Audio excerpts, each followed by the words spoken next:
Hola, soy Fernando Sánchez, abogado penalista. Hoy voy a hablar de la refundición de penas. La refundición de penas consiste en la suma aritmética de todas las penas privativas de libertad o acumulación material que cumple un penado a los efectos del cálculo de las fechas para el disfrute de beneficios penitenciarios. Se opone a la denominada acumulación jurídica, que es la que tiene lugar por aplicación de los límites de cumplimiento previstos en la legislación penal, límites aplicables cuando se cumplen varias condenas por delitos conexos. Ni el Código Penal ni la Ley Orgánica General Penitenciaria regulan expresamente la refundición de penas. Es una norma de carácter reglamentario a la que se refiere la misma el artículo 193.2 del Reglamento Penitenciario de 1996 a efecto de libertad condicional. Por eso se ha discutido la vigencia de esta figura desde el punto de vista del principio de legalidad y del principio de jerarquía normativa. No se discute la necesidad ni la racionalidad de la figura, pero sí el carácter reglamentario del precepto que la contempla y su posible colisión con lo dispuesto en el artículo 75 del Código Penal, vigente, que establece: cuando toda o alguna de las penas correspondientes a las diversas infracciones no puedan ser cumplidas simultáneamente por el condenado, se seguirá el orden de su respectiva gravedad para su cumplimiento sucesivo, en cuanto sea posible.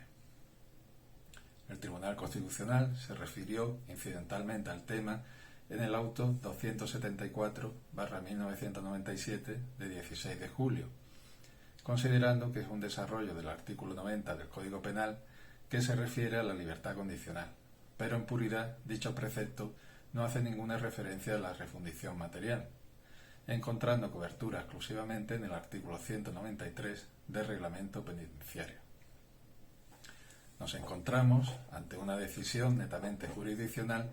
pues supone decidir sobre una modificación del régimen de cumplimiento sucesivo de las penas. La regulación normativa la tenemos en la previsión reglamentaria del artículo 193.2 del Reglamento Penitenciario de 1996, que establece: cuando el penado sufra 2 o más condenas de privación de libertad, la suma de las mismas será considerada como una sola condena a efecto de la aplicación de la libertad condicional. Si dicho penado hubiera sido objeto de indulto, se sumará igualmente el tiempo indultado en cada una para rebajarlo de la suma total. La competencia para la aprobación de las refundiciones de penas es del juez de vigilancia penitenciaria del centro en que esté ingresado el penado y se deduce de la regla general de competencia derivada del artículo 76.2 de la Ley Orgánica General Penitenciaria, que establece: corresponde especialmente al juez de vigilancia penitenciaria adoptar las decisiones necesarias para que los pronunciamientos de las resoluciones en orden a las penas privativas de libertad se lleven a cabo, asumiendo las funciones que correspondían a los jueces y tribunales sentenciadores. Los efectos de la refundición tienen una gran trascendencia, puesto que la legislación penal sustantiva dispone que las penas se deben cumplir sucesivamente según el orden de su gravedad, artículo 75 del Código Penal de 1995. Con la refundición, que requerirá la previa aprobación del juez de vigilancia penitenciaria, cuando un penado sufra 2 o más penas privativas de libertad, o estando cumpliendo una le sobreviene una segunda varias,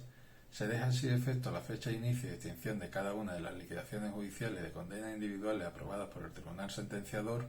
considerándose la suma de todas ellas como una sola y única pena a efecto de la ejecución.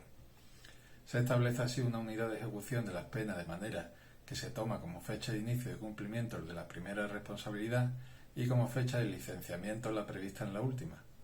Se evita así el licenciamiento separado de cada una de las causas según sobrevienen las fechas previstas en las respectivas liquidaciones de condena, artículo 130.2 del Código Penal.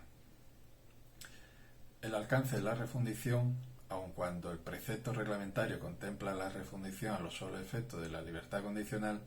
lo cierto es que en la práctica penitenciaria se ha extendido esa unidad de ejecución a cualquier beneficio que tenga un límite temporal, como los permisos de salida,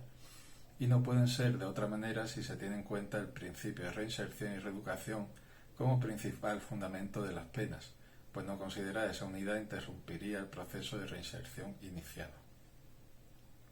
En cuanto a los requisitos, para que pueda tener la refundición de pena es preciso que se trate de penas liquidadas y no licenciadas, y como obstáculo que no puede extenderse a penas penitenciariamente sobrevenidas a una revocación de libertad condicional. Sin embargo, no existe una posición unánime acerca de la imposibilidad de refundición de estas. Una parte de la doctrina considera que está vigente este obstáculo excluyente de la aplicación de la libertad condicional y, por tanto, que no procederá a la ampliación de la refundición practicada a nuevas penas sobrevenidas tras la revocación de la libertad condicional, pues en este caso estará vedado el acceso a estas a otra libertad condicional, salvo en el caso de la libertad condicional anticipada por razón de enfermedad,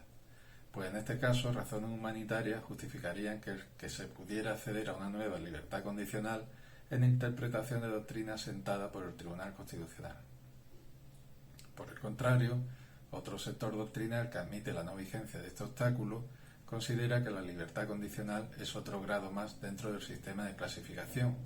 y que está sujeto al régimen general de progresiones y regresiones,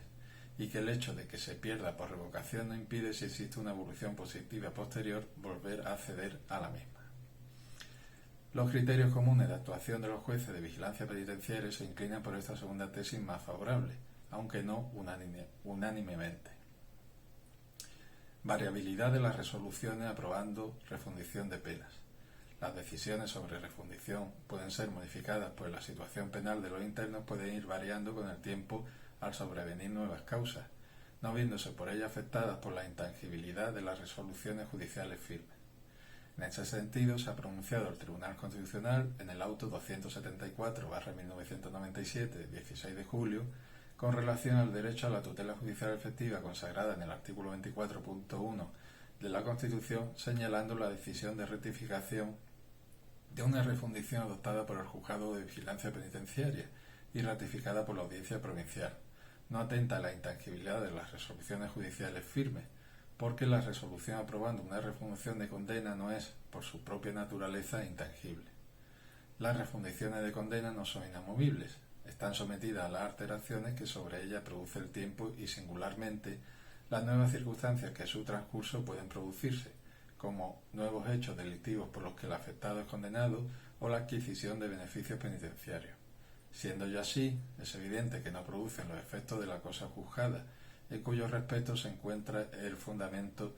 de la doctrina del Tribunal Constitucional sobre el derecho a la tutela judicial efectiva, consagrada en el artículo 24.1 de la Constitución, y la imposibilidad, desde su perspectiva, de modificación de toda decisión judicial que ha adquirido firmeza. En definitiva, la refundición de penas es la suma aritmética de todas las penas privativas de libertad que cumple un penado a los efectos del cálculo de las fechas para el disfrute de beneficios penitenciarios.